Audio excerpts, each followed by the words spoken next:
The views and opinions expressed on this channel are solely those of the host and guest and are intended for entertainment and discussion purposes only. This channel does not promote bias, hatred, or discrimination of any kind. All questions posed and thoughts shared are part of a critical thinking exercise and are not meant to offend or judge any individual or group. We encourage respectful dialogue and love for all. Please remember to think critically and engage thoughtfully. We aim to foster a positive and inclusive community where everyone feels welcome. Thank you for being a part of Risky Behavior ENT. Risky behavior.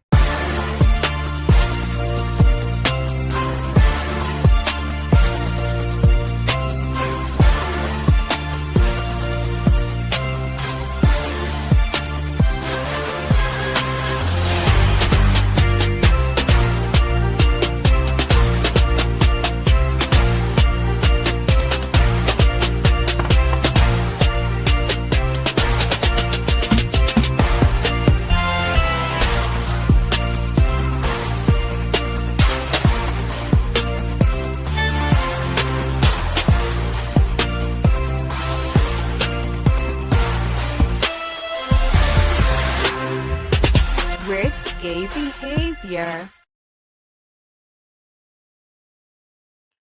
Yo, what's up? I am back. I had some technical difficulties, and so of course I had to end it and jump right back in. But hey, the show must go on, the show must continue, and I am back. I'm gonna be talking about two old cases today. I'm not talking about them because I'm trying to expose new evidence. I just wanted to talk about it's this thing that goes on in society where I feel like everything is just subjective.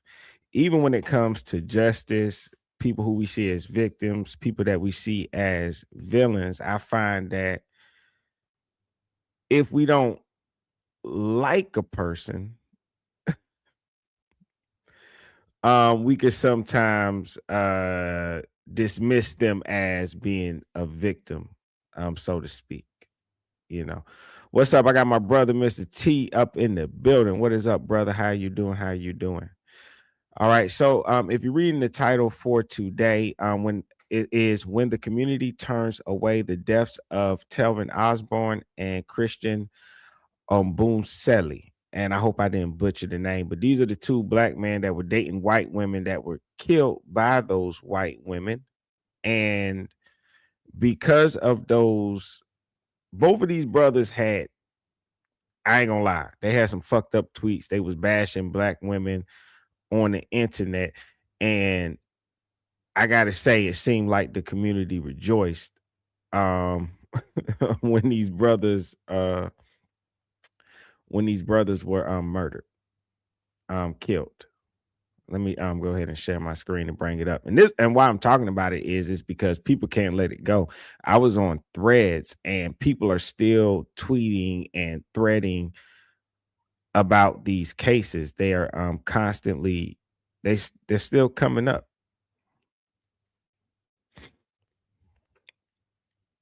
All right, there we go. All right. So I was on Threads and this is what made me talk about this today. I'm on Threads and then I see this thread. Charges dropped against white woman in Burke County shooting death of her black boyfriend. Now these charges were dropped back in May of 2025.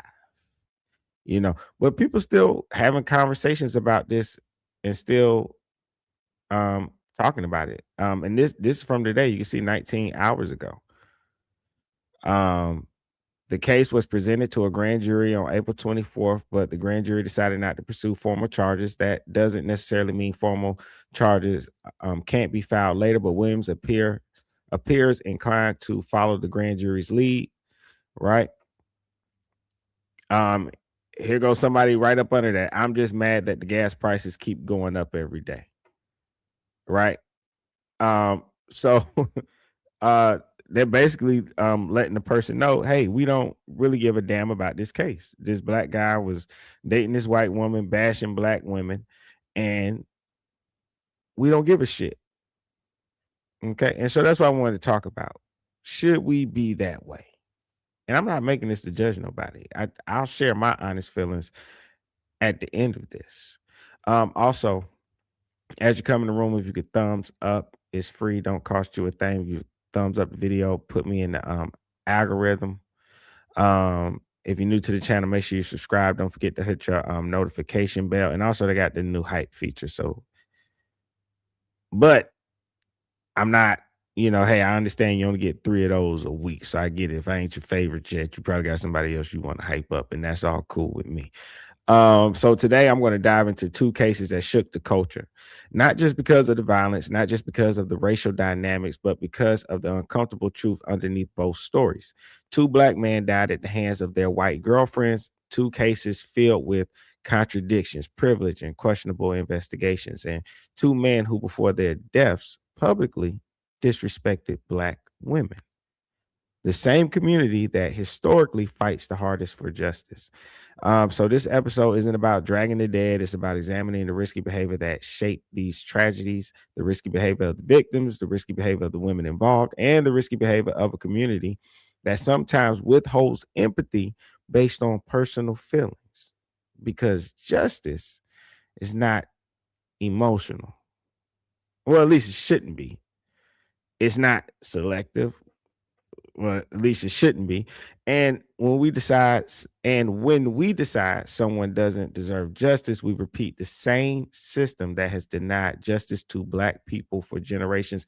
And that's my message today, is when we decide someone doesn't deserve justice, we repeat the same system that has denied justice to black people or any minority for generations. So the first one I'm gonna get into is the death of Telvin Osborne, and it's gonna be a quick, like, just overview, and I'm gonna be going back and forth about things that are going on. So first, I'm going to talk about Telvin Osborne first. So on February 23rd of 2025, deputies arrived at a home in Keysville, Georgia, where they found 30-year-old Telvin Osborne dead from a single gunshot wound to the chest. His girlfriend, 25-year-old Hannah Grace Cobb, gave investigators 2 completely different explanations. First, claiming she was cleaning her 9mm pistol when it accidentally discharged. Then later saying Osborne threatened her with a knife during an argument. These contradictions immediately raised questions, but with no witnesses and only Cobb's version of events, the case became a battle of narratives. 2 days later, Cobb was arrested and charged with felony involuntary manslaughter. Prosecutors presented the case to a grand jury in April, but by May, the grand jury returned a no bail, meaning Cobb would face no charges. The district attorney announced the case was closed, leaving Osborne's family and many in the community stunned, but not surprised.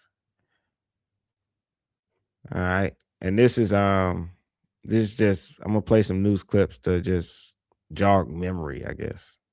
An arrest has been made in a shooting in Burke County. The Burke County Sheriff's Office announced today that Hannah Grace Cobb was charged with involuntary manslaughter in the death of Telvin Osborne. Osborne was shot in the chest at a home on 4 Points Road on Sunday and pronounced dead at the hospital. Investigators say alcohol was involved and the shooting was not accidental. The offenses committed leading up to the discharge of the firearm included simple battery, family violence, and reckless conduct. It is reckless to go out and get drunk and then introduce a firearm into an argument. It is reckless to engage in an argument where there's pushing and shoving going on. And those are the predicate charges for the charge of involuntary manslaughter. Sheriff Williams says more charges could be coming as the investigation continues.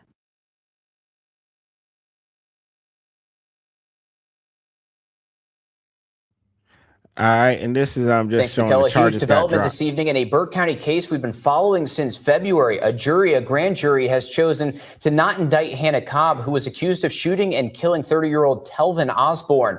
Now, this all went down on February 23rd at a home on 4 Points Road. Hannah Cobb was later charged with felony involuntary manslaughter. In a press conference, the Burke County Sheriff later confirmed that there had been an altercation before the shooting and drinking was involved. There were two different stories told in Hannah Cobb's bond hearing. One where Cobb claimed that the gunfire was accidental, and another where there was an altercation. Cobb's defense says Cobb lied in her initial 911 call and says the shooting was in self-defense. They say Osborne had a large knife and was threatening her.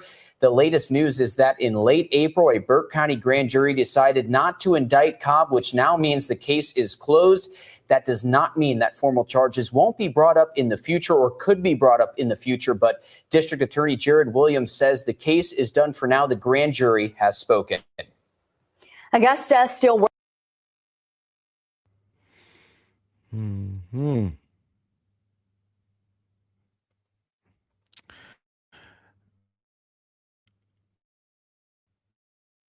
All righty then.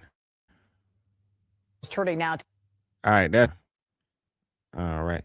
So this is Telvin here with the woman that would take his life after shooting him in the chest. Now, so the controversy surrounding Osborne's death wasn't just about the shooting. It was about the racial dynamics in the justice system's response. A white woman gave conflicting stories about killing the black man, yet the grand jury declined to indict her.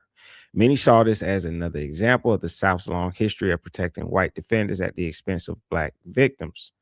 But the conversation took another turn when Osborne's old social media post resurfaced, where he reportedly said, "I'd rather sleep with a dog than a black woman."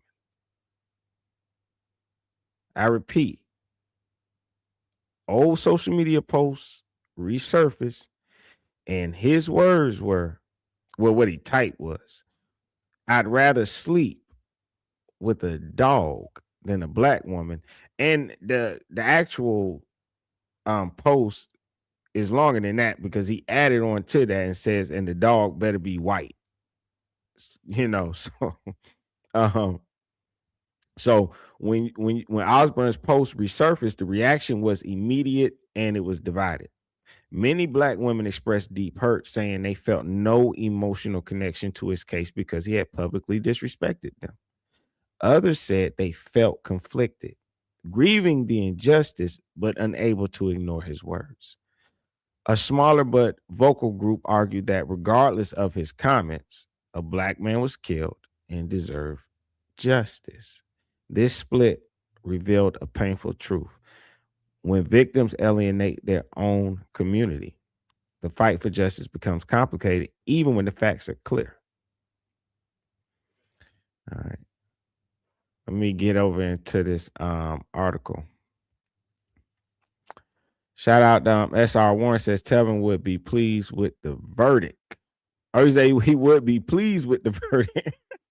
You know what? That's one way to look at it, Warren. Yeah. He might have been. He might have been.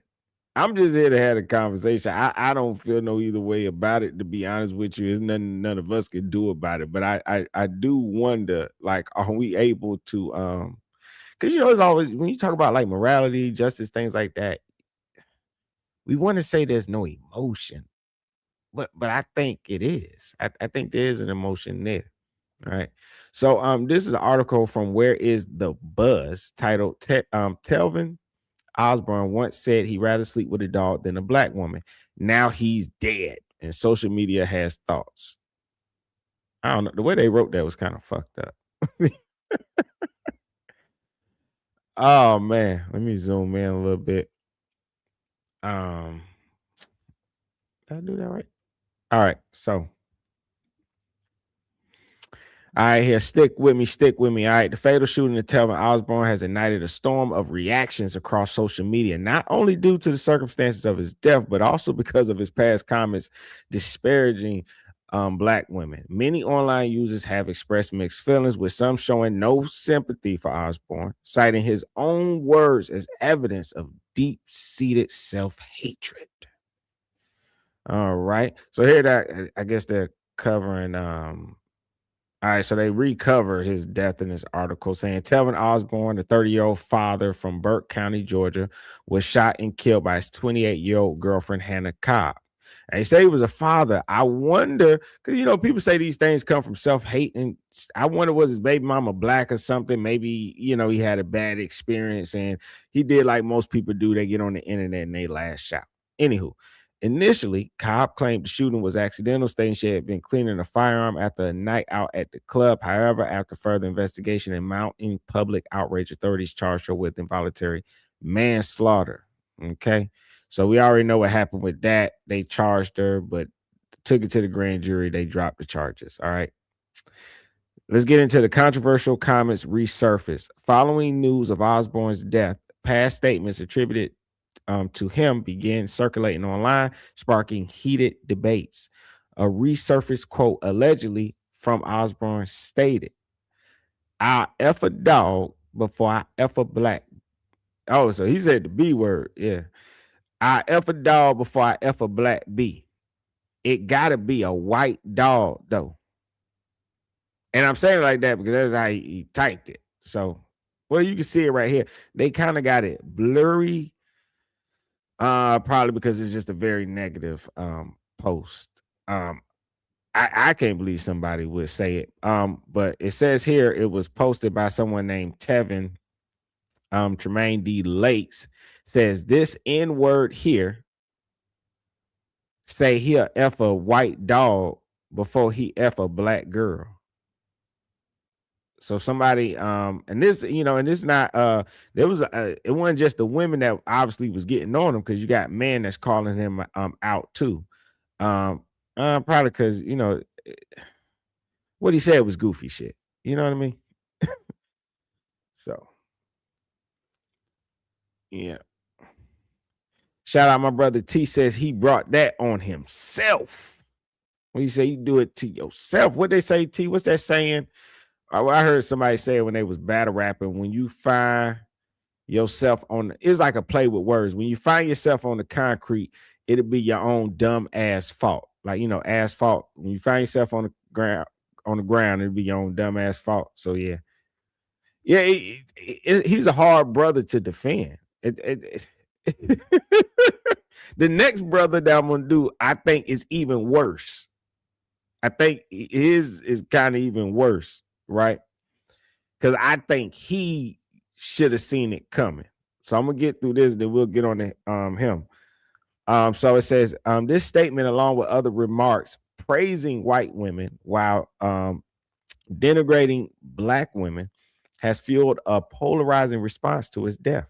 Some social media users expressed sadness over his tragic fate, while others pointed out what they saw as the irony of his demise at the hands of the very demographic he exalted. That is a sad way to fucking go out. Damn.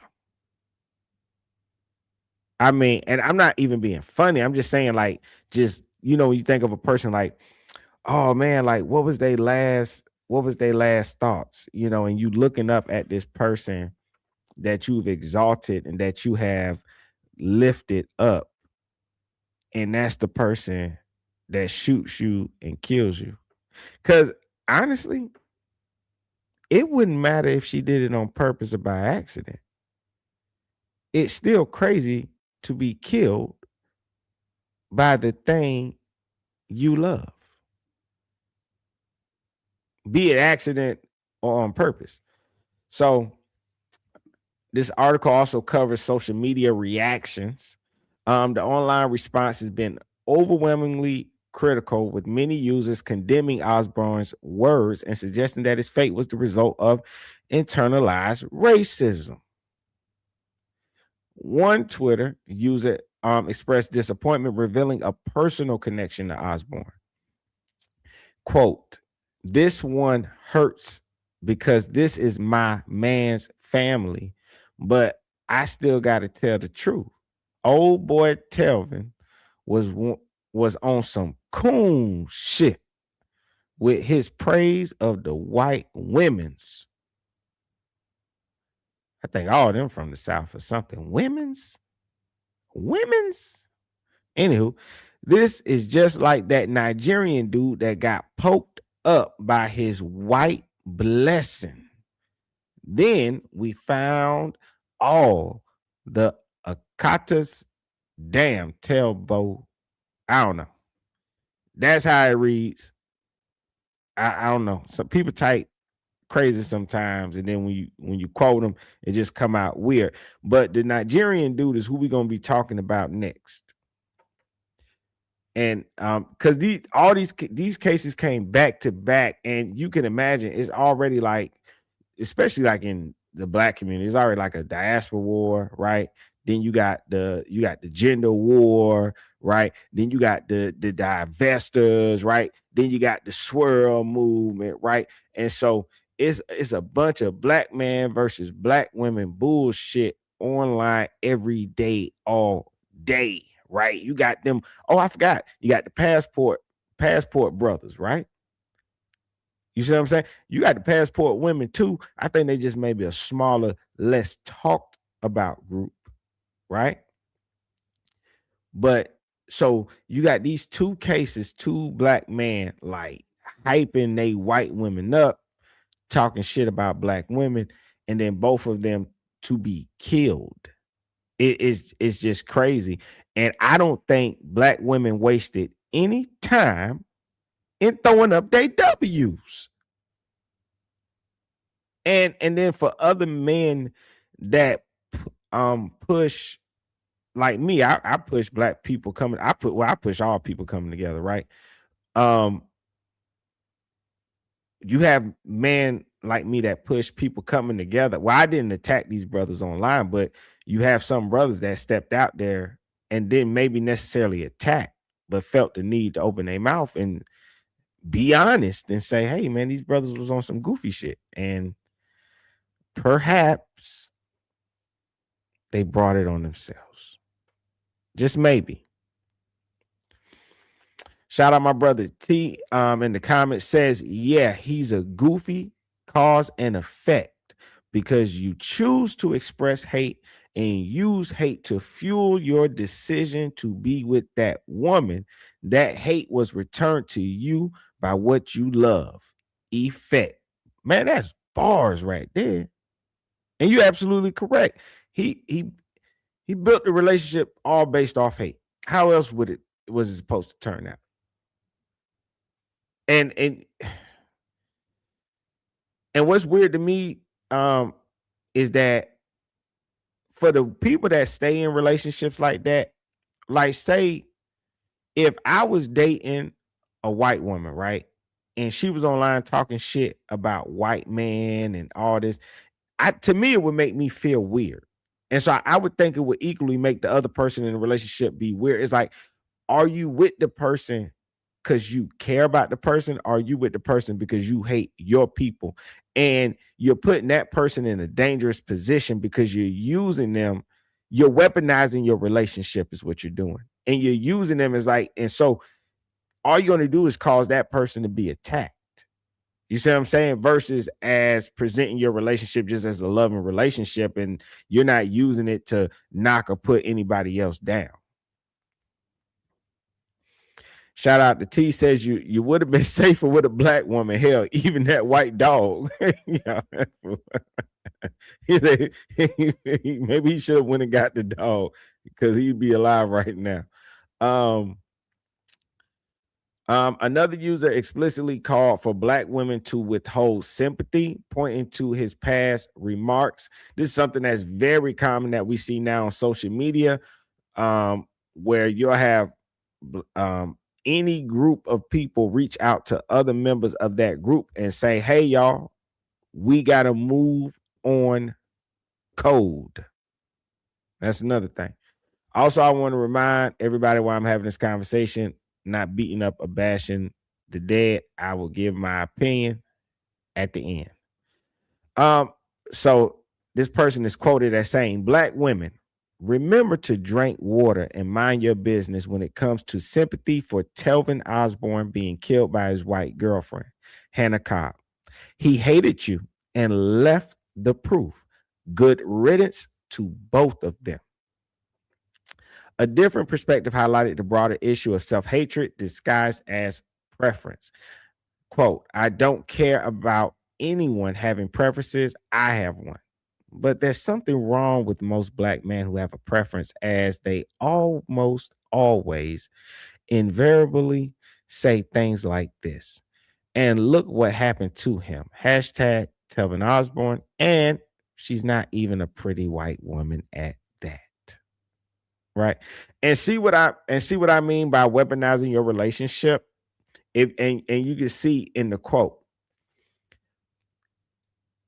even you have other white women in the white group that are going to take and catch strays because of this. You see what I'm saying? It'd be just like if I'm dating a white woman and she weaponizes our relationship like this brother was doing, right? And white men begin to respond. F that N word. You see what I'm saying? Because you push people, they push back. And that's why you shouldn't weaponize your relationship. Another user criticized the underlying psychology of such views. Quote, a lot of men are like Telvin Osborne. They say dating white women is their preference, when in reality, it's just their hatred for black women. But let someone speak about their black mother that way. You can date white women without having to disparage without having to disparage black women. See how many people caught that stray? So even listen to that quote. A lot of men are like Telvin Osborne. They say dating white women is their preference. Now, what's the problem with that? The people that weaponize it make it harder for the people that are not weaponizing it.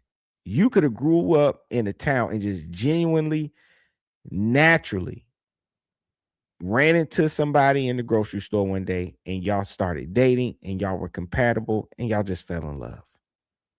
But because you got other people out there weaponizing these type of relationships, now it's a lot of these men out there.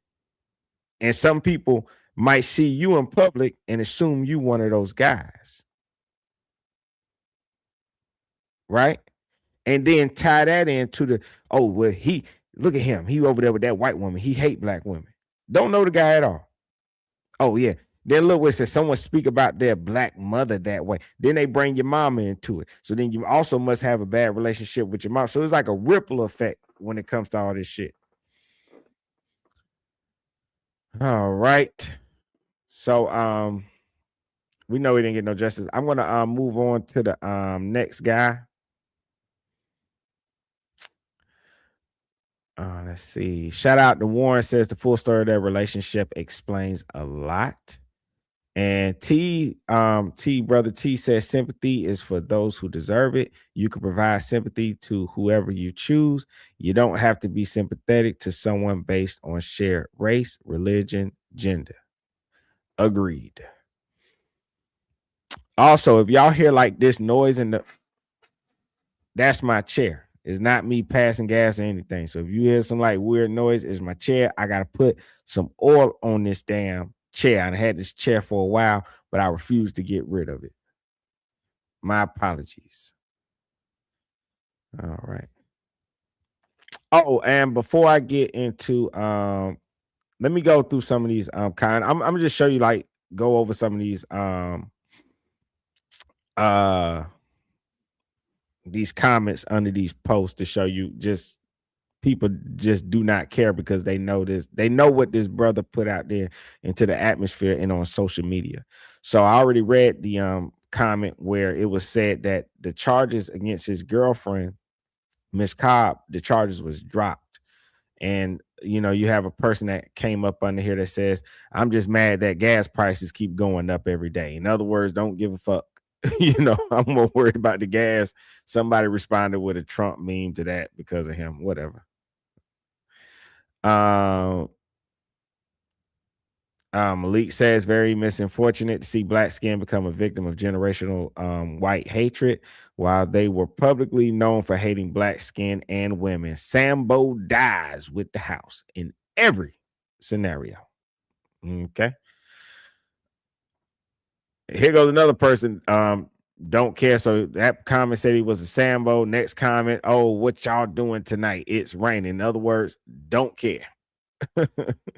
Somebody responded with a Will Smith gift. While he was bashing and disparaging black women all up and down the internet, she was plotting his demise and got away with it. If your preference is non-black, then go there and leave black women out of it. That self-hate is a hell of a drug and can be fatal. Now he's the poster child for the grass isn't always greener on the other side. Damn. Somebody responded, yeah, the other side of the grass just dirt. And so, you know, you go through the comments. People don't care.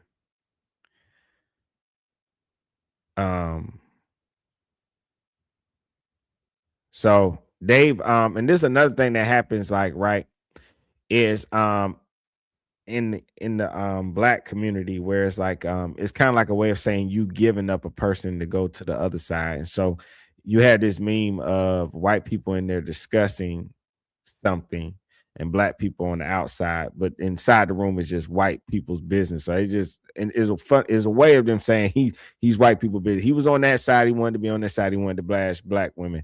So that's who he's with. I'm about to jump in. I'm about to bring up the other brother, but I wanted to play what comedian Godfrey has said. He had posted on his threads, and this is from back in 2025 when this first happened. So it says, well, I ain't gonna read all that. I'm letting him speak for himself. I don't know what kind of cleaning she was doing, but if I'm wrong, you just let me know. You know, it's okay to be wrong. But here's the problem. I thought it was fucked up. But then when I found out this dude had been dogging black women, he was dogging the shit. My bad, I was rewinding it. You know, I had to wait a few days to talk about this one. I know it's been about 6 days since it happened, but yo, people are still talking about it. This Telvin dude, black dude, who was murdered by his white girlfriend, Hannah Grace. What a last name, huh? She shot his ass. She said she was cleaning her gun. I'm not a gun expert, but I thought when you clean your gun, the bullets are usually empty. I don't know what kind of cleaning she was doing, but if I'm wrong, you just let me know. You know, it's okay to be wrong. But here's the problem. I thought it was fucked up. But then when I found out this dude had been dogging black women, he was dogging the shit out of them. I get really annoyed by these black dudes that shit on black women. Your mother's black, your grandmother's black, all the black women that are in your life, you wouldn't be here if it weren't for them, sacrificing, whatever. Your dusty ass wouldn't be fucking here if it weren't for black women who raised your ass, fed your ass, huh? Nursed you when you were sick. I'm so motherfucking tired of these kind of handkerchief head ass Negroes, ham bone Negroes that do this kind of shit. Listen, I want to feel bad for you, Telbo, but I don't really give a fuck. Karma's a bitch. Hey, man, it is what it is. That's all I'm saying, is when you're in these interracial relationships for an agenda, through self-hatred, you get what the fuck you deserve, huh? You play silly ass games, you win silly prizes. You know, I don't wish this on anybody, but the fact that you were shitting on black women like that, and you said, I'll die for my girl, I'll die. Well, you did. You did. Just like that Christian Obumseli, Nigerian dude, who his girlfriend, Courtney Clenny, killed his ass. Killed his ass. I think stabbed him to death or some shit like that. But he was another black dude that was dogging black women, shitting on black women. Huh? Man, the ancestors are answering, boy. I don't wish this on anybody, but the fact that you are dating a white woman because you hate black women is some sick ass shit. It's sick shit, and I don't feel bad for your jackass ass either. Did that even make sense? You know, and this goes for in the reverse. Black women that do that shit, dog black men and get with these white dudes, and white dudes be killed. I don't feel bad for your ass either. If you love somebody, you should love them because you love them, not because you hate your own race. And a lot of people tend to do that. They feel, oh, I'm going to go on to the other side. Listen, and I can tell you from experience, I know people that are in interracial relationships, and black dudes that I know with their white girlfriends would say like the N-word and shit like that, and they would forgive it. I go, but if a black woman said something crazy to you, you would be all up in arms and shit going off on her and not give her a chance. But a white woman just said the N-word and all kind of shit, and you gave her a chance because you hate yourself so much and have no fucking self-esteem. You think you got the prize. People that do this kind of shit in these relationships, you deserve what the fuck you get. You know, if you love somebody, you love them, not because you hate your own people. What kind of shit is that? That's trauma that you need to work on. I grew up in Chicago, most segregated city in the country till today, where I knew white dudes that had black girlfriends would call you nigga and vice versa. So when people go, love transcends color, it's bullshit, you know? And I'm not saying that you can't love somebody, but do it because you love yourself, you love your people, and you love that person, not for some agenda bullshit. And for those two guys that have been killed, the great Paul Mooney, like I always said, you got your nigga wake-up call. All right, so that's what Godfrey had to say, which is basically what I was saying earlier about people that weaponize their relationships, that seem to have an agenda. I don't know if these guys had an agenda other than just pissing black women off, which may have come from a place of hurt. Quick story. It'd be real quick. And I once knew a guy, right? And he was always mean to black women, man. I mean mean. I remember being out in public with this guy. He was a friend of my brother, right? And I remember the last time I was really around him, we were out hanging out, and this black girl had we were helping a friend move. This girl had just so happened to be moved into the neighborhood too, right? So it was just, it's just some funny thing that happens, right? Where you're moving in, somebody's moving in at the same time, and you both new to a place. So the homeboy we was helping move in, he waves across to the girl like, "Oh, what's up? Like, we moving in too." You know what I mean? And so she comes over to introduce herself. She's not ghetto, not ratchet, not anything. Very polite, shakes everybody's hand. When she gets to the guy that I'm talking about, when she gets to him to shake his hand, he turns his back on her.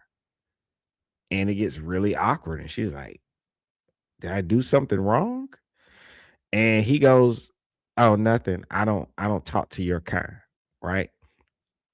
So anywho, after that, I was like, I can't. I was like, I don't want to be around that. It's just negativity, hatred, whatever. I might have said negativity. I'm young at the time. I don't know if I broke it down that much in my head at the time when it happened. I just know that I didn't like the behavior and I didn't want to be around it. Right. Years goes by. His mom passes away.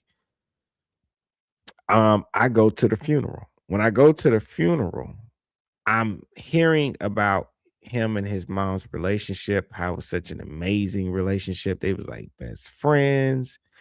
And after the funeral, I'm walking and talking with my brother. And I was like, man, it's so shocking the things that I heard in there. My brother's like, what do you mean? I said, man, when I heard about the relationship he had with his mom, black woman or whatever, I said, man, I was surprised to hear that he had that type of loving and just awesome relationship with his mom. And he said, why would you say that?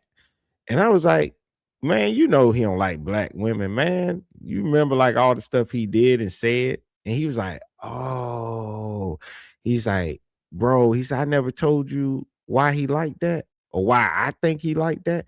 I said, hell no, you ain't never told me no story. So then he tells me the story. The guy I'm talking about, and I'm not gonna say his name because he's kind of known, but not he's well known for where he's at. He's known, and I don't, that's in his past, so I'm not gonna say his name. But apparently he was engaged to a black woman, and he caught her cheating, but with her own cousin. And apparently that ripped him apart. And so that's why I was saying it can be sometimes from a place of hurt. You just never know how hurt is going to manifest. Let's see. What's up, Miss? Oh, what's up, Miss Keisha, Miss Sexy K? What's up? How you doing? Yeah, this is alive. You had to check and see.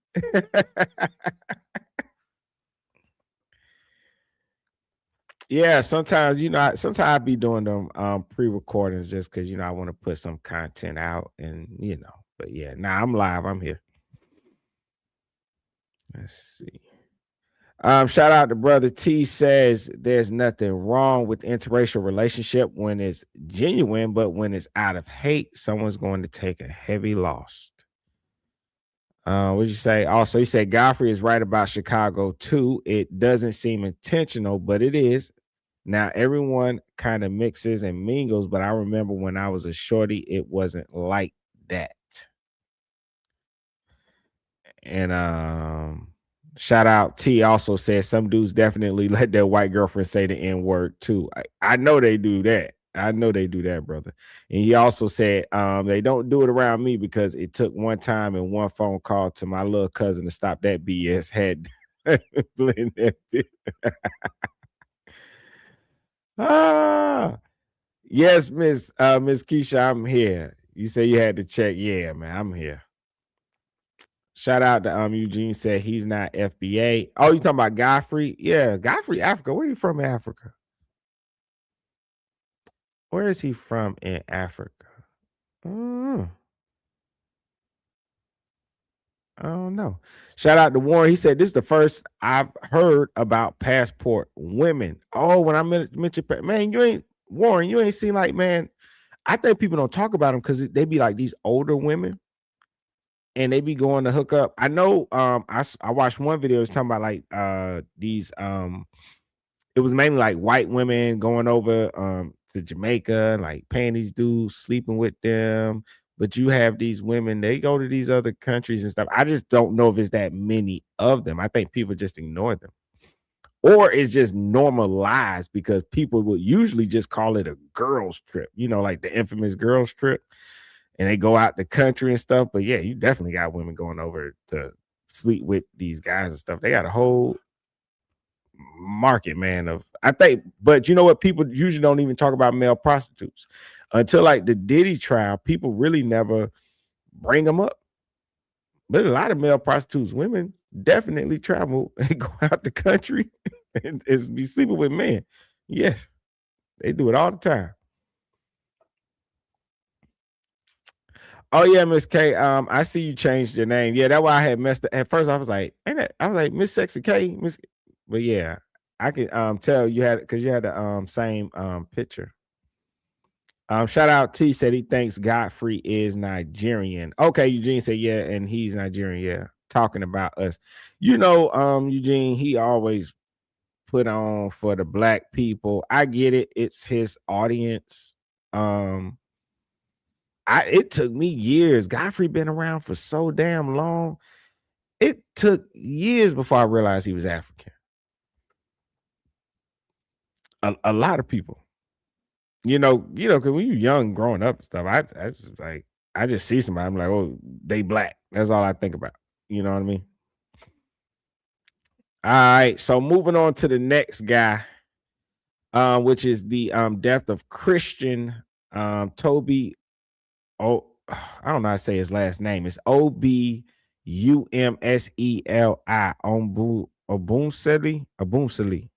Obumseli. I don't know. Anyway. So he's up next. So on April the 3rd, 2022, police responded to a luxury high rise in Miami's Edgewater district where they found 27-year-old Christian Obumseli dying from a stab wound to the chest. His girlfriend, OnlyFans model Courtney Clenny, claimed she acted in self-defense. But as the investigation unfolded, disturbing evidence emerged. Elevator footage showing Clenny physically attacking Obumseli. Weeks earlier, audio recordings of her using racial slurs and witness statements describing her as the aggressor. Despite this, she wasn't arrested until August when she was finally charged with second-degree murder. I think, and you know what? And the thing with this guy, the stuff he was saying about like black women or the blacks was crazy to me because he was with an OnlyFans girl that was whooping his ass. That's what made his just like, dude, you was saying all that for real? Like, it was crazy. And I got a website that's gonna go over his tweets. So, let me play these news clips real quick, get them out the way. This is for the Obumseli dude girlfriend that stabbed. I'm just playing some new jog your memory. To the OnlyFans model accused of stabbing her boyfriend to death. Back in the courtroom today, a judge denying Courtney Clenny's release on bond while she awaits trial. NBC6's Shnaei Amara is joining us live from court. Shnaei, what have they said so far?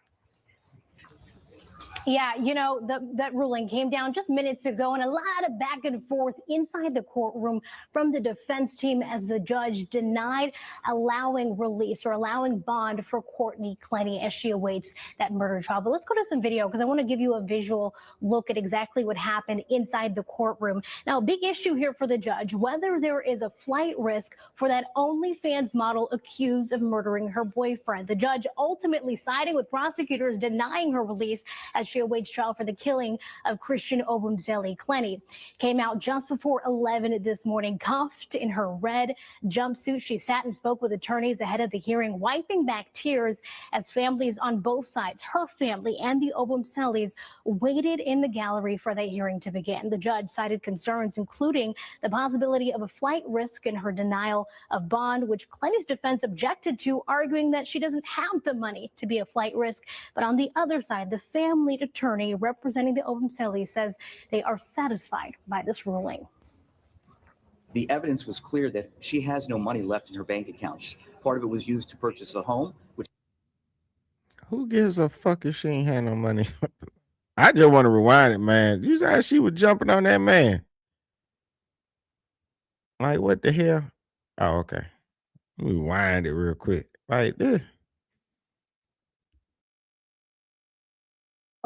Waited in the gallery for the hearing to begin. The judge cited concerns, including the possibility of a flight risk in her denial of bond, which Clenny's defense objected to, arguing that she doesn't have the money to be a flight risk. But on the other side, the family attorney representing the Obumseli says they are satisfied by this ruling. The evidence was clear that she has no money left in her bank accounts. Part of it was used to purchase a home, which is not a liquid asset. Measures could be taken to secure that property with a bond. Her OnlyFans contract was canceled immediately back in April. She does not have the ability to make these monies, as the state alleged. And as the judge unfortunately adopted their view, we think that's incorrect. So the family flew in for this decision.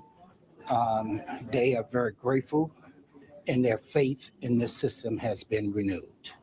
And at this point, we look forward to the ultimate justice is when a jury of her peers find her guilty.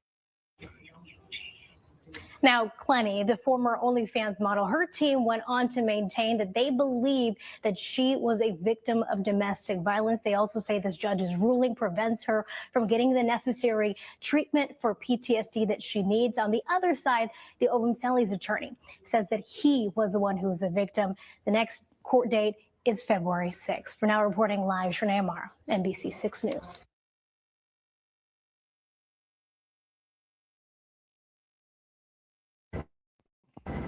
Just let me apologize. Man, that's crazy and insane. And of course, new trial date set, and that's from December in 2025. Let me see. I'm trying to see if there's any verdict for this person.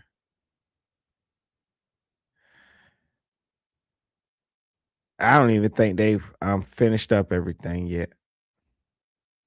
Yeah, I think it's still ongoing from all that long time ago. I don't think she's been sentenced or anything like that yet. So let's get into it. Oh, first of all, I want to say what's up to my brother, Mr. Marcus Banks. What up, brother? How you doing, man? I'm glad to see you in here, man. I missed you last week, man.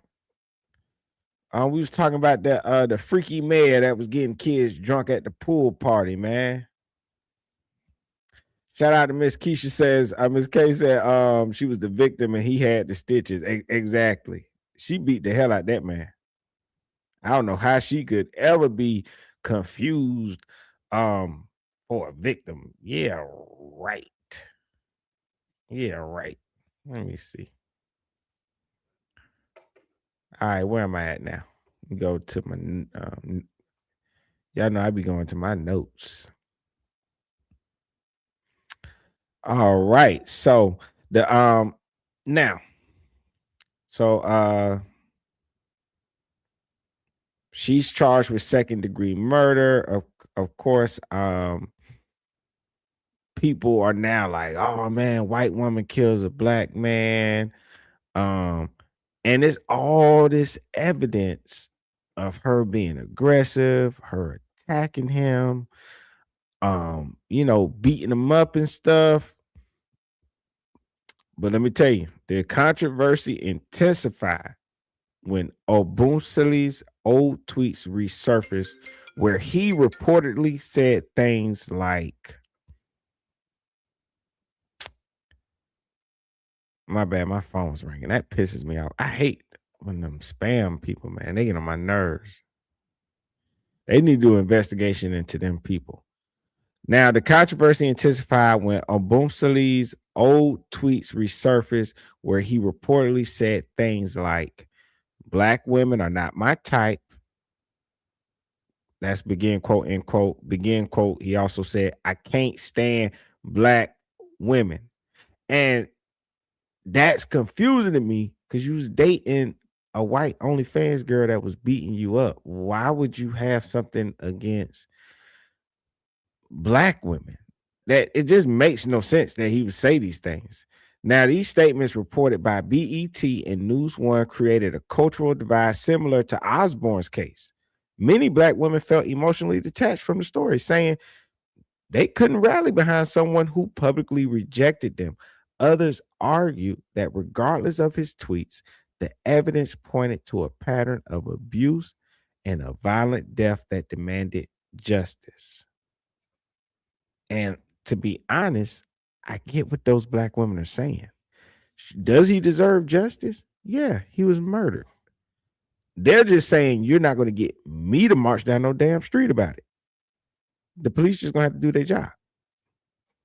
And that's understandable. I think, I don't know if your pride, your standards, I don't know if that would allow you to fight for a person like that after I'm hearing them. And I'm just, so I'm just saying that in response to just community reaction.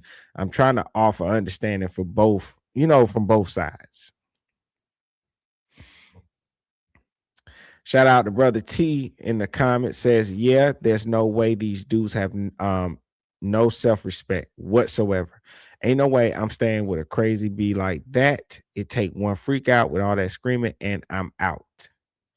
Yeah, T. They say she beat him up and calling him racial slurs, and he still didn't leave. Shout out Mr. Marcus Banks. I missed a lot. man, yeah, you ain't missed too much, brother, man. You ain't missed too much. Shout out Miss K says that the lady was mentally deranged. All right. So let's talk about community reaction. The community's reaction mirrored the Osborne case. Some Black women said they felt nothing when they heard about Obumseli's death because his tweets made them feel unseen and disrespected. Others said they were torn. They didn't approve of his comments, but they recognized the racial dynamics and the evidence of abuse. A growing number of voices emphasized that justice cannot be conditional, especially when the victim is Black and the suspect is white. And I think that justice itself cannot be conditional. But I'll be damned if social media justice is conditional. You can't escape it. You can't escape it. You can't escape it. It's just we're social creatures, and it's how we are. Now let me go over. I'm gonna play some more news clips and videos, and then I want to go over his tweets and why they were so problematic. Just let me apologize. No! Okay, you don't need to. Don't my life. Right now, toxic tapes. We're hearing recordings made by the man who was stabbed to death by his own girlfriend. Before he was killed, Christian Obumseli documented a series of violent arguments with his OnlyFans girlfriend, who has since been charged with his murder. Local 10's Rosh Lowe is live with the just released evidence. Rosh. Tonight we have these recordings which are very disturbing, and I want to warn you, the crime scene photos are very disturbing as well. This is Courtney Clenny after prosecutors say she killed her boyfriend, Christian Obumseli. She's left with only one fake fingernail, blood on her hands, blood all over the apartment.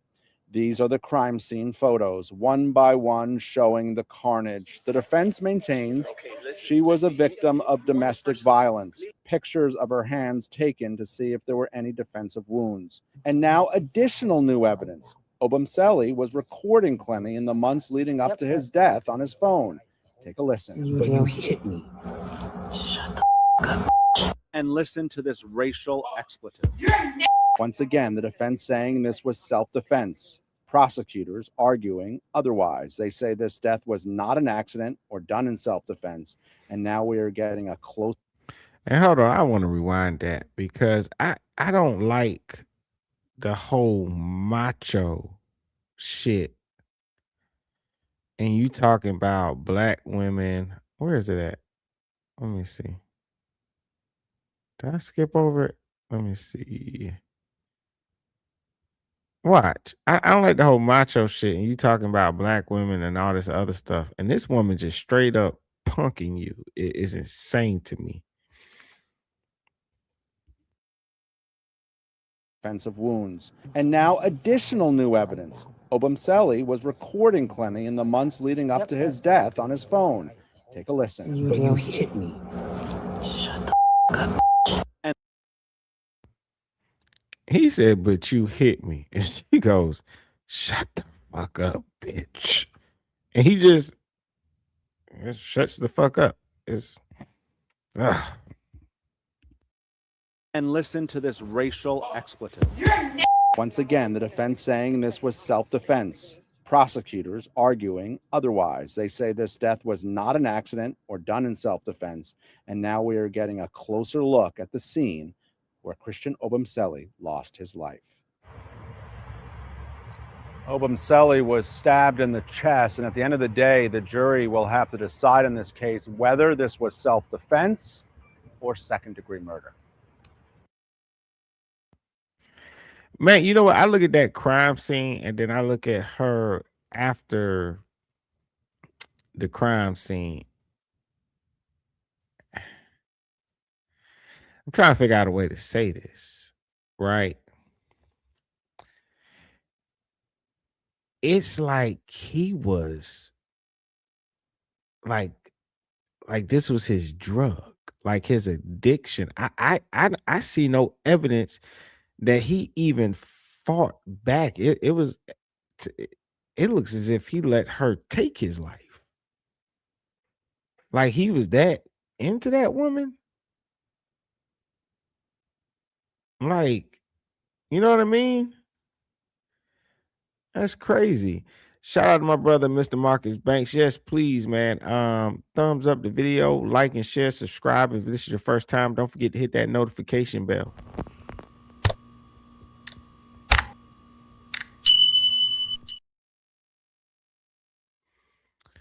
All right.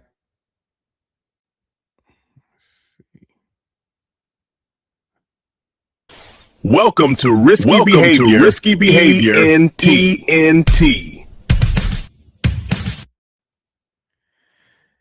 All right. I got another video. I'm going to play some of her racial slurs, and I want to play that before I get into his tweets.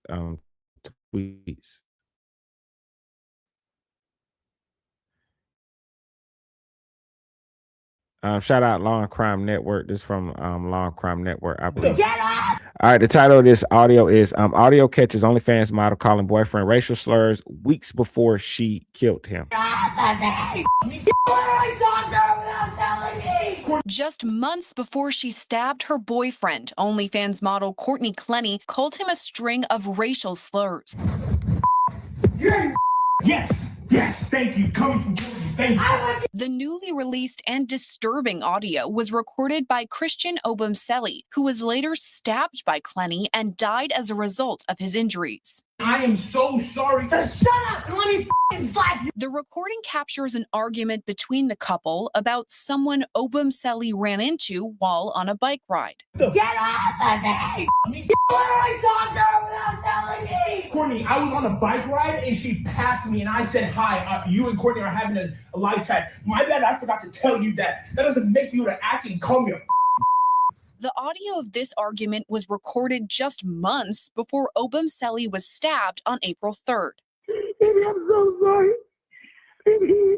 In Clenny's 911 call, Obumseli can be heard saying he can't feel his arm and believes he's going to die. I can't feel my arm. 3101. I can't feel my arm.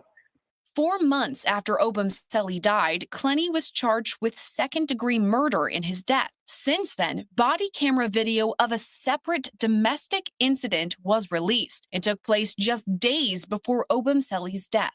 At the time, Clenny told officers she wanted a restraining order against him. All right, so what do you want to say? I want to be like, I want to be like exonerated, I guess, of like anything wrong. And I want him, okay, the police are here. I want a restraining order against Christian Obumseli. We don't issue those. No, I'm serious. Can I do that? You have to go to court. You have to go to Okay, downtown. but how can I make myself first? Because I know him and he would do it. How can I make myself first? You gotta Clenny maintains she stabbed Obumseli out of self-defense. Her attorney says the body camera video shows she was seeking help from a, quote, abusive and violent relationship, but that she was failed by the system. Prosecutors say the pair were involved in a combative relationship, but that Obumseli was the victim of domestic abuse. For the latest developments in this story and all things true crime, Oh man, look at him. He looks so happy. There goes my baby.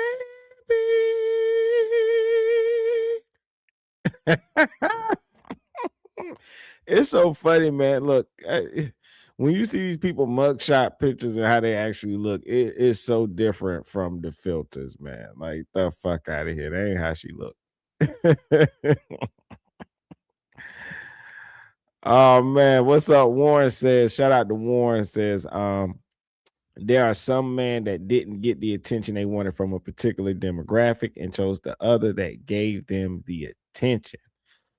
You know what? It has to be something to that, because if he's with the woman that he's with and he truly is happy and he loves her and that's where he want to be, there ain't no need to really talk about the other women, right? Ain't no need to bring them up at all.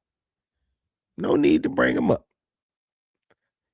And I was saying earlier, it's like I think in a way he let he let her kill him. I don't believe he fought back at all. The same way he sat there and you have this woman calling him a nigga. And his response is, that didn't give you the right to call me a nigger. Like, what the fuck kind of response is that? Couldn't have been me. The only thing that audio would have caught was her saying nigga, and then you would have heard a body hit the floor. And then audio would have ceased. My bad, I forgot I'm on YouTube. What am I supposed to say? Allegedly after that? Oh, I'm just playing.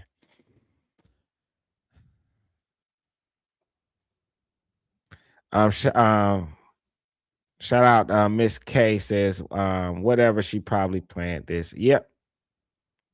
She definitely planned this. All right, let's go to his tweet, because his brother was going through a lot. And I couldn't believe what they're saying, that and this is what other people have gathered and stuff. Of course, I'm not over on his X page or something like that, but I just looked up articles and people that have gathered the information. So you have 30 Christian Obumseli tweets and the controversy behind them right here in this article. All right. And shout out my brother T in the chat was saying that he think this dude Christian Obumseli, he said he think he worse than the other guy. Like the guy that we talked about first, Telvin, I don't think he saw that coming, perhaps, but ain't no way Christian didn't see that coming. Like, ain't no way. He had more than enough warning to get the hell up out of there. So it says Christian Obumseli, a Nigerian American man who gained national attention after his death in April of 2022, is now the subject of renewed public scrutiny due to a series of old tweets resurfacing online.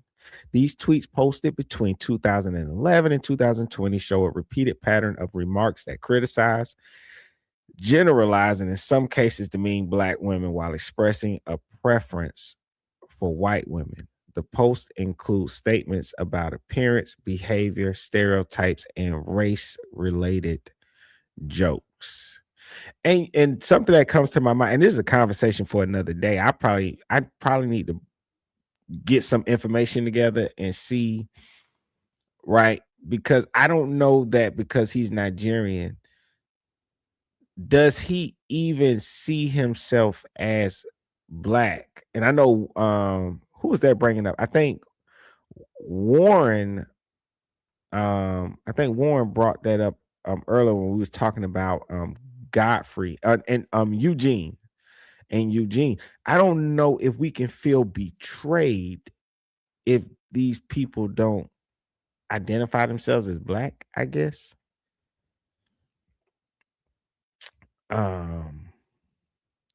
But here it says, in this article, though, it says Christian Obumseli was described by the Miami Herald in 2022 as a young Black professional. So maybe I don't. It's crazy. I just said that, and then I'm reading this because it's like he might have used it as like something that looks cool in the article, but did he really identify? Did he see him talk? Did he feel that him talking about Black women was did he view that like that's wrong? I'm just wondering. It's just a thought that I'm having, because he might not identify as Black. And when he says Black, do he mean all Black women? Do he mean Nigerian Black women as well? Or do he just mean the American Black women? I don't know. It's so crazy. Fuck it. Let me go on down to his tweets. Do we want to go over the timeline?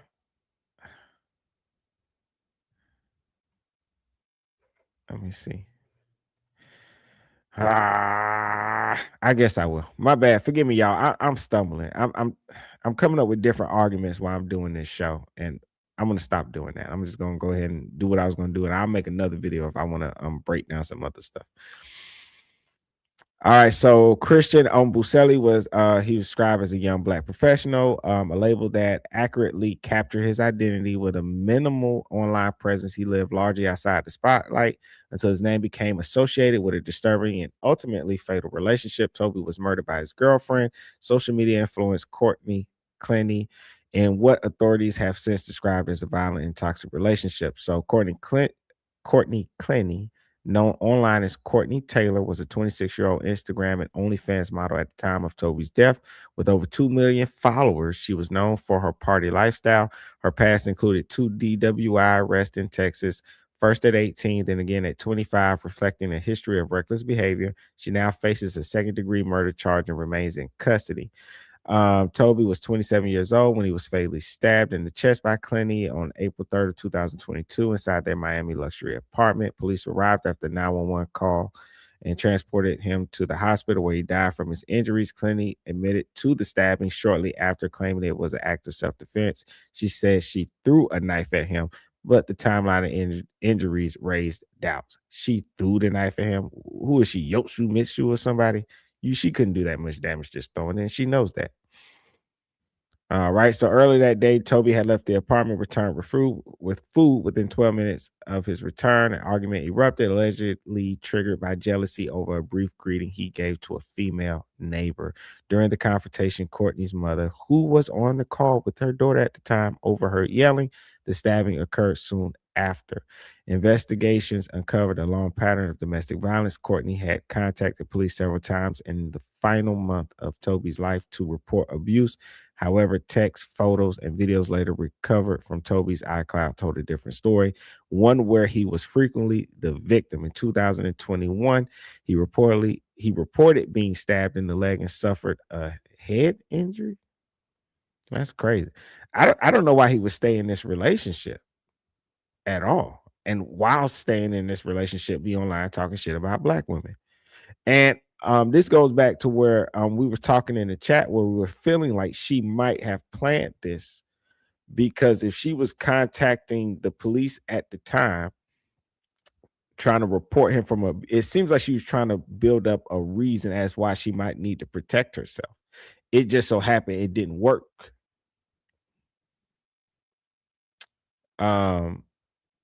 He also shared that she called him racial slurs. One text read, "Is love going to kill me? February was the worst month I had so far. I got cheated on. I got called that word again. I got slapped in my stitches. That has reopened multiple times and it's not healing fast enough."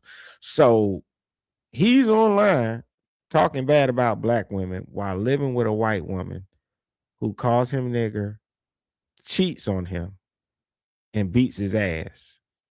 And he got slapped in his stitches so hard they reopened.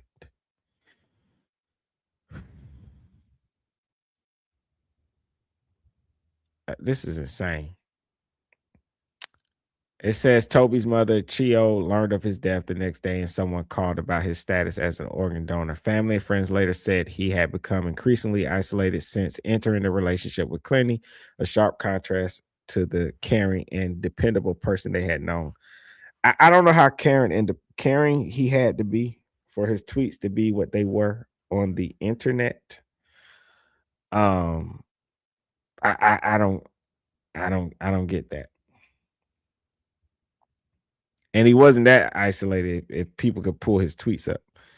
The case highlights the broader and often overlooked issue of male victims in abusive relationships. According to the National Coalition Against Domestic Violence, 1 in 4 men will experience physical abuse from a partner. However, many do not report it due to societal stigma. Men are often dismissed as abusers themselves, making it difficult for them to seek help or even acknowledge the abuse.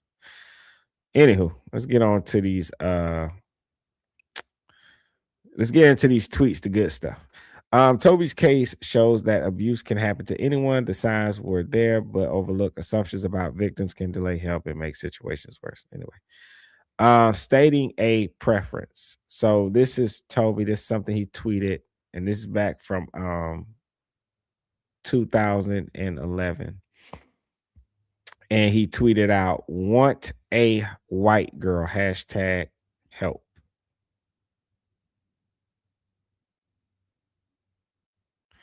This from 2011 in May, a brief tweet where Obumseli shares a preference for white women, tagged humorously as a plea.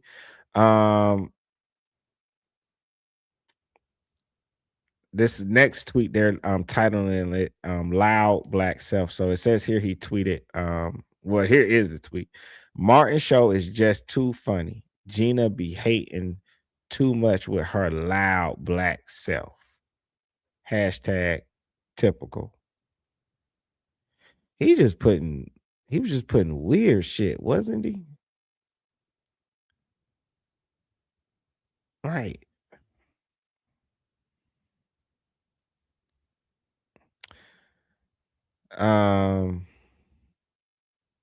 So Obumseli makes a reference to the sitcom Martin, specifically calling out the character Gina with the phrase "loud black self." While it appears to be framed as a joke, critics have pointed out that his language reinforces harmful stereotypes about black women being aggressive or overly loud. His third tweet, at Modern Hippie, he's atting someone saying, "Why is there always that one ghetto black boy in the back talking throughout class? Get out, chill." Oh, okay.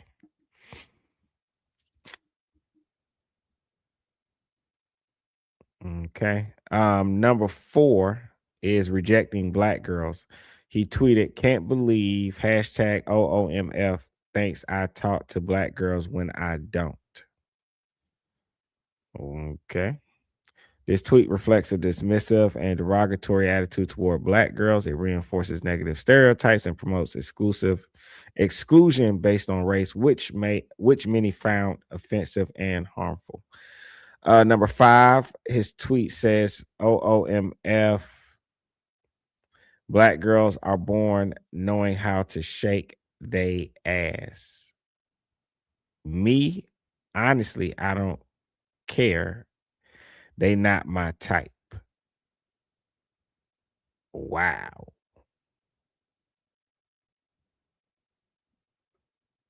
I'm beginning to realize why these people don't give two damns that he got stabbed. Wow. That's crazy. Who tweets some shit like that?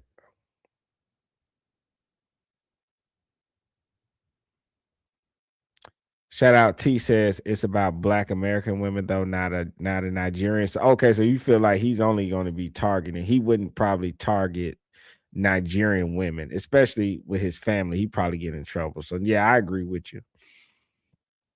Number 6, black girls aren't the only ones who can cook in the world. Okay, I think everybody knew that, but seems like he's using that as an attack.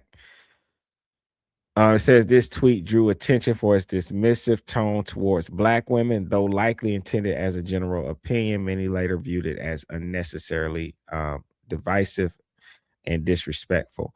Number 7, he tweeted, "The way black girls disgrace themselves on TV." Okay. Number 8, he tweeted, "Full of ignorant black women." Okay. Number 9, he tweeted, "Once again, I'm tired of these black girls in my government class." This was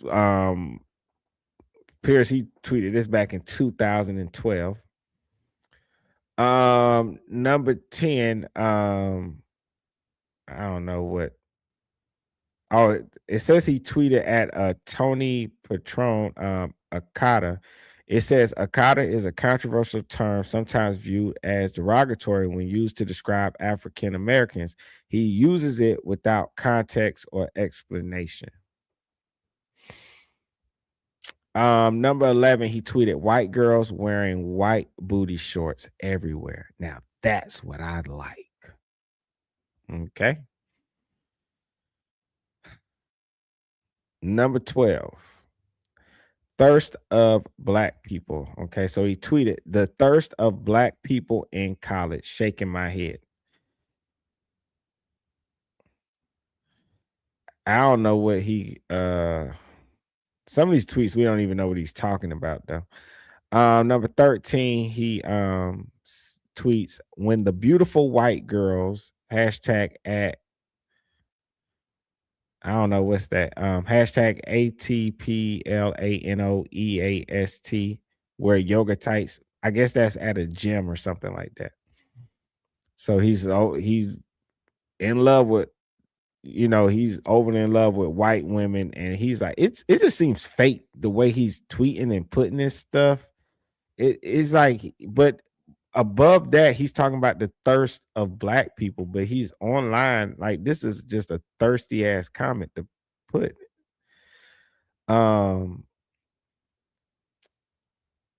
This is another conversation he's having with that at Tony person. He has another tweet that says, LOL, I love white people. Shit, me too, girl. All right.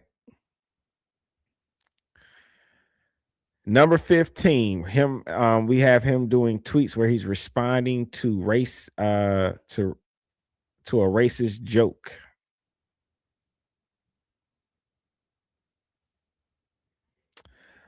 Oh man, what's up, man? I got my brother the Prince of Petty in the building, man. What up, brother?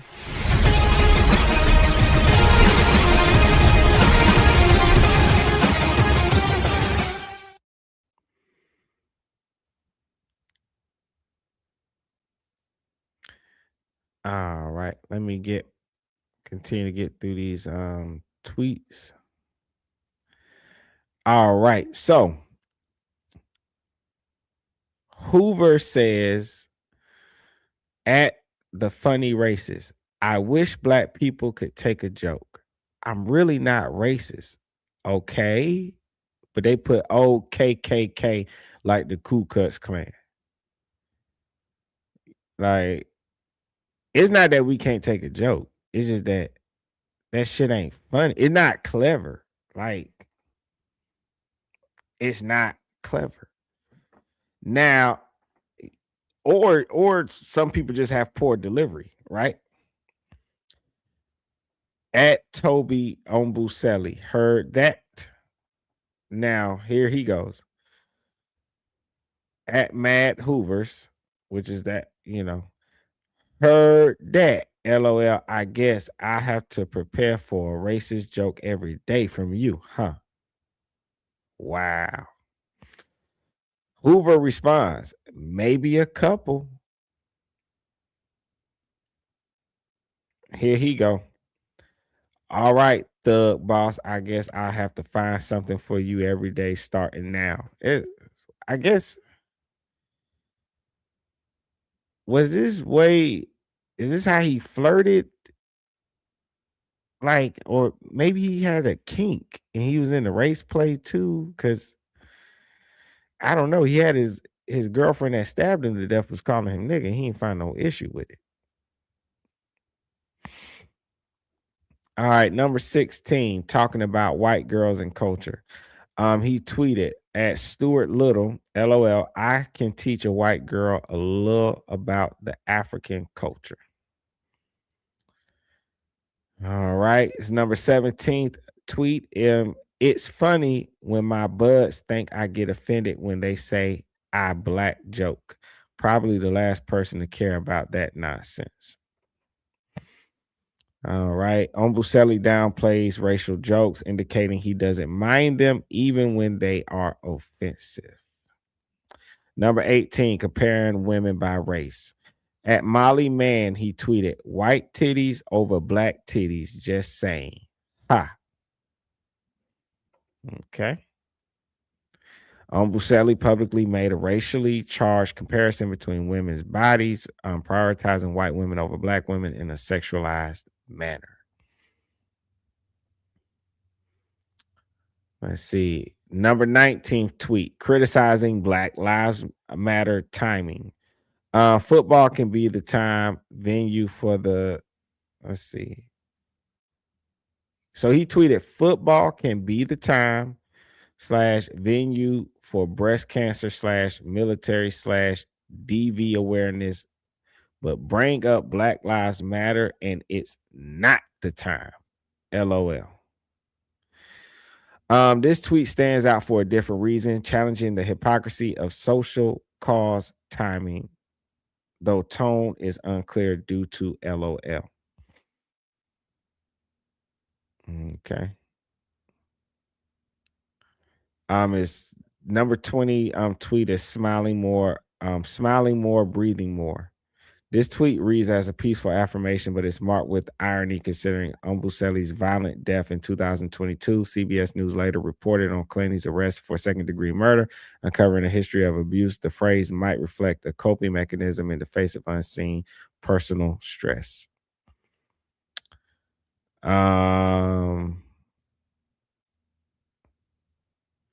This tweet is emphasizing mutual effort in relationships. They say, make sure the people you are helping out are helping themselves as well.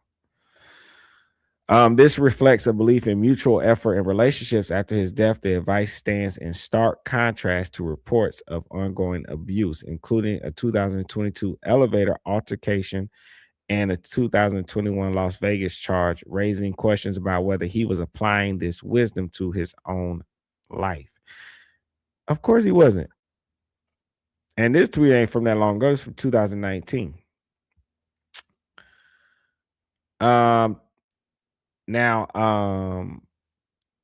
Tweet number 22, struggles hidden behind positivity. He tweeted, life has been great, just not showing it. This post hints at a hidden emotional or mental burden. Later revelations of Clooney's abusive behavior, including physical attacks and emotional volatile. I wish Prince was here to help me out. I don't know why I can't say that word. Volatility align with the idea that Obumseli's outward silence masks their inner struggles. I know it's volatile, but the TY fucking me up. I'm moving on. Y'all can laugh at me.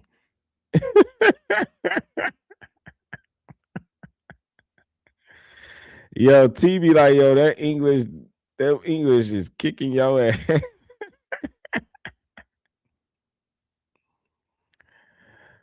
Oh man.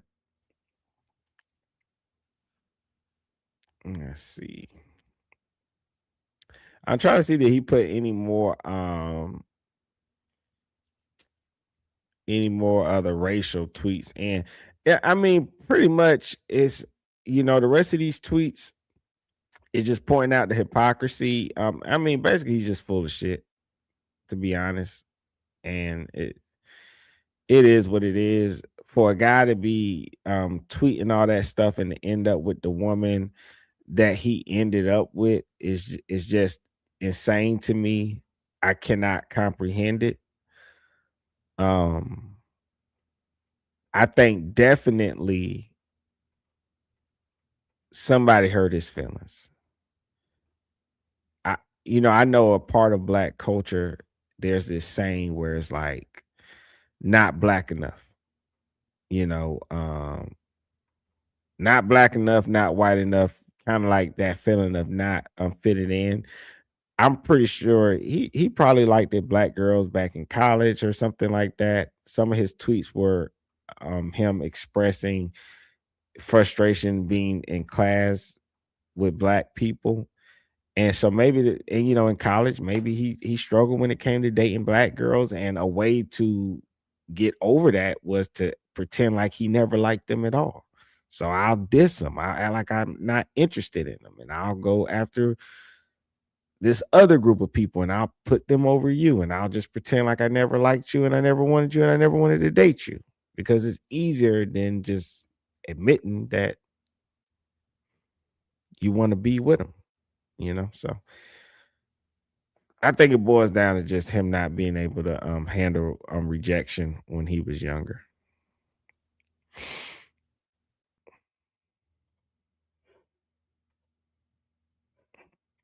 All right, there you go.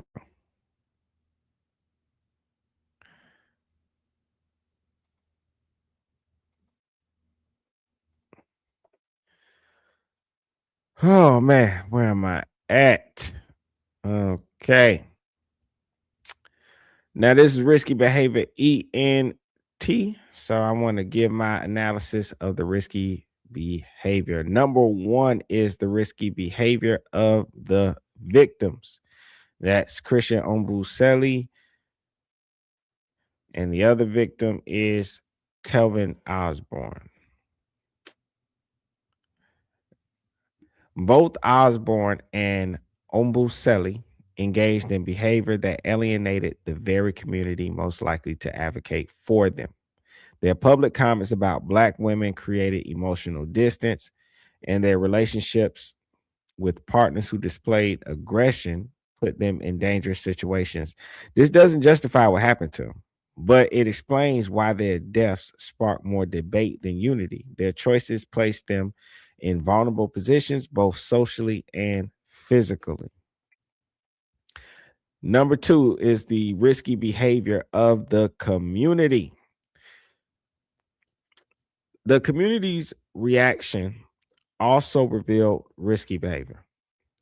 The tendency to withhold empathy when the victim's past comments or lifestyle choices conflict with our values.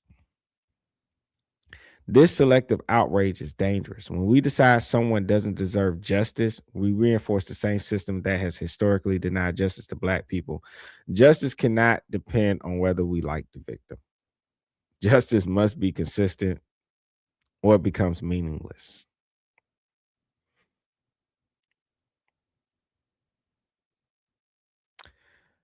Now, I believe I covered everything, man. I have to let me make sure I showed all my videos. Yeah, I showed Godfrey.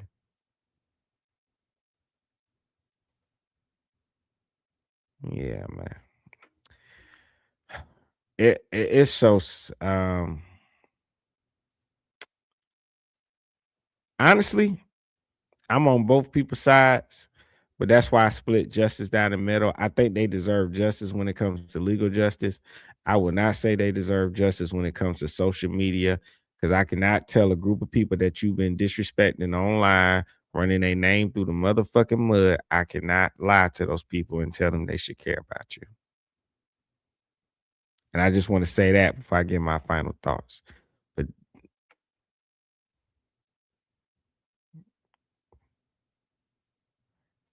all right, let me switch back over to being professional. These two cases force us to confront a painful truth. When we turn our backs on each other, we make it easier for the system to turn its back on us too. You don't have to like someone to believe they deserve justice. You don't have to approve of their choices to demand accountability, and you don't have to agree with their lifestyle to say a crime was committed and someone must answer for it. If we only fight for the perfect victims, we will never win. If we let our emotions decide who deserves justice, then we are no different from the system that has denied justice to Black people for centuries. Justice is not emotional. Justice is not selective. Justice is justice, even when it hurts. This is risky behavior, ENT, where we talk about the things people are afraid to say and the truth we cannot afford to ignore. I appreciate you all. You be blessed. I went but an hour and a half. This was a great conversation. Make sure if you're watching this on the replay, make sure you like, subscribe, hit the notification bell. Don't forget to get in the comments. Let me know what you think. Maybe you disagree or maybe you agree with something I said. It don't matter. Just put it in the comments. If it's too mean, I'm going to ignore it and I'm not going to respond to your negativity. So keep it. What the women say, keep it cute. Right? Cool. Let me know what y'all think about this, man. Did these guys, dare I say, I get the irony. I don't want to say they got what they deserve, but some people feel that way. But anywho, man, y'all just let me know what y'all think. I'm about to end this. I'm about to hop over on Clubhouse. If you ever want to come join us over on Clubhouse in the elevator, I I usually include the link to that in most descriptions.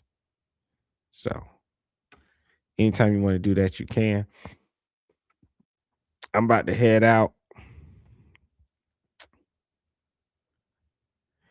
Hey, yo, Prince, is you there? It's for you, bro. Fuck you. Fuck you too. You acting like you ain't fuck. I'll never be one of you motherfuckers. I'll never be one of you motherfucking. All right. And that's a black joke that we can laugh at that was executed perfectly. All right. I'm about to head out. I appreciate you all. Shout out to all my mods. Shout out to my brother T, my brother Prince Petty, and my brother Mr. Marcus. Shout out to Miss K. It was great seeing you and talking to you today. Shout out to Eugene and shout out to Warren. I appreciate you all. Be blessed. And be looking out for this week. I'm gonna have more content coming out. And shout out to Ballin' Man as well, Ballin' Man 89. All right, appreciate you all. Have a blessed day till I see you next time. Risky behavior.